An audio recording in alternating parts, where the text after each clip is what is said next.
or to buy or at BNB to Coinbase Wallet. Full guide. First, open up your Coinbase Wallet app. From the main home or asset screen, tap the buy button to get started. You'll be taken to a screen where you can enter the amount of money you'd like to spend in your local currency. After typing in your amount, you'll need to select the asset you want to buy. Tap on the asset, which might default to something like USDC, and on the next screen, use the search bar to type in BNB. Now, this next part is the most important step. As the video shows, when you first search for BNB, you might see no results. This is usually because the wallet is filtering by a specific network like Base or Ethereum. To fix this, simply tap on the network filter and change it to all networks.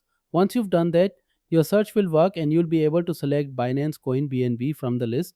The wallet will confirm that you are buying on the Binance Smart Chain.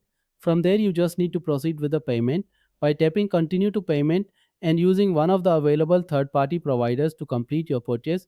And that's it. You've successfully bought BNB in your Coinbase wallet. If this guide was helpful, be sure to hit that like button and subscribe for more.